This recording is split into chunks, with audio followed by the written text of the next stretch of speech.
ಕಂದಾಯ ಇಲಾಖೆಯ ಎಲ್ಲರಿಗೂ ನನ್ನ ಹೃದಯಪೂರ್ವಕ ಧನ್ಯವಾದಗಳು.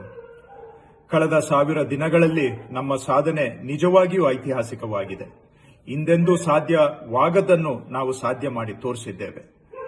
ನಾವು ಜನರ ಮನೆ ಬಾಗಿಲಿಗೆ ಹೋಗಿ 2,20,000 ಕುಟುಂಬಗಳಿಗೆ ಹಕ್ಕುಪತ್ರ ನೀಡೋದಷ್ಟೇ ಅಲ್ಲ, ಅವರ ಜೀವನಕ್ಕೆ ಭದ್ರತೆ ಮತ್ತು ಗೌರವವನ್ನು ತಂದಿದ್ದೇವೆ.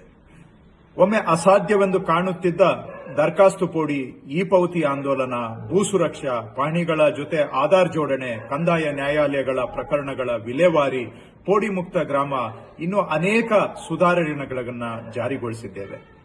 ಇದು ಕೇವಲ ಆಡಳಿತಾತ್ಮಕ ಮೈಲಿಗಲ್ಲುಗಳು ಅಲ್ಲ, ಲಕ್ಷಾಂತರ ನಾಗರಿಕರ ಜೀವನವನ್ನು ಬದಲಿಸುವ ಹೆಜ್ಜೆಗಳು. ಭೂ ಗ್ಯಾರಂಟಿ ಸಮಾವೇಶವನ್ನು ಸಹ ಅತ್ಯಂತ ಯಶಸ್ವಿಗೊಳಿಸಿದ್ದೀರಿ. ಕಂದಾಯ ಇಲಾಖೆಯ ಸಿಬ್ಬಂದಿಯ ನಿರಂತರ ಪರಿಶ್ರಮ ಫಲವಾಗಿ ನಾವು ಜನರ ಅರ್ಜಿಯನ್ನೂ ಕೇಳದೆ ಅವರ ಮನೆ ಬಾಗಿಲಿಗೆ ಹೋಗಿ ದಶಕಗಳಿಂದ ಆಗದೇ ಉಳಿದಿದ್ದ ಭೂ ಸಮಸ್ಯೆಗಳನ್ನು ಪರಿಹರಿಸಿ ಆಡಳಿತವನ್ನು ಸುಧಾರಿಸಿ ಜನರಿಗೆ ಶಾಂತಿ, ನೆಮ್ಮದಿ ಮತ್ತು ನ್ಯಾಯವನ್ನು ಒದಗಿಸುತ್ತಿದ್ದೇವೆ. ನಾವು ಭೂ ವಿವಾದಗಳ ಯುಗದಿಂದ ಭೂ ಗ್ಯಾರಂಟಿ ಯುಗದತ್ತ ಹೆಜ್ಜೆ ಇಡುತ್ತಿದ್ದೇವೆ. ಈ ಯಶಸ್ಸು ಇಲಾಖೆಯ ಪ್ರತಿಯೊಬ್ಬ ಸದಸ್ಯರಿಗೂ ಸೇರಿದೆ.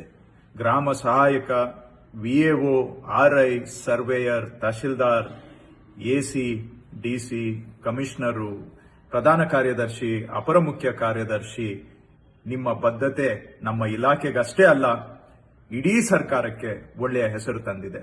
ಅತ್ಯಂತ ಮುಖ್ಯವಾಗಿ ನಾವು ಸೇವೆ ಸಲ್ಲಿಸುವ ಜನರಲ್ಲಿ ವಿಶ್ವಾಸ ಮತ್ತು ನೆಮ್ಮದಿಯನ್ನು ಮೂಡಿಸಿದೆ.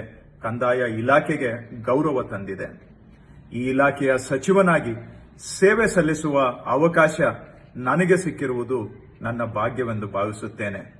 ಇಂತಹ ಕಮಿಟೆಡ್ ಟೀಮ್ ದೊರೆತಿರುವುದು ಹೆಮ್ಮೆಯ ವಿಷಯ. ಇದೊಂದು ಮೌನ ಕ್ರಾಂತಿಯೇ ಸರಿ. ನಮಗೆ ಬಹಳ ಪ್ರಚಾರ ಇರಲಿಲ್ಲ ನಿಜ, ಆದರೆ ನಮ್ಮ ಕೆಲಸವೇ ನಮ್ಮ ಪರವಾಗಿ ಮಾತನಾಡಿದೆ. ಇದು ಕಂದಾಯ ಇಲಾಖೆಯ ಕ್ರಾಂತಿ.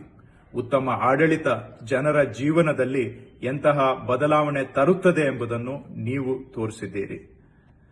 ಈ 1000 ದಿನಗಳು ಸಾರ್ಥಕ ಸೇವೆ ಇನ್ನಷ್ಟು ದೃಢ ಸಂಕಲ್ಪದೊಂದಿಗೆ ಸಾರ್ವಜನಿಕ ಸೇವೆಗೆ ಪುನಃ ಸಮರ್ಪಿಸಿಕೊಳ್ಳಲು ಪ್ರೇರಣೆ.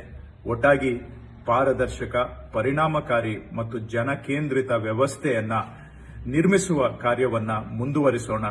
ಕಂದಾಯ ಸೇವೆಗಳು ಮತ್ತಷ್ಟು ಸರಳ, ಸುಲಭ, ಸುಲಲಿತಗೊಳಿಸೋಣ. ಮತ್ತೊಮ್ಮೆ ತಮಗೆ ಧನ್ಯವಾದಗಳು.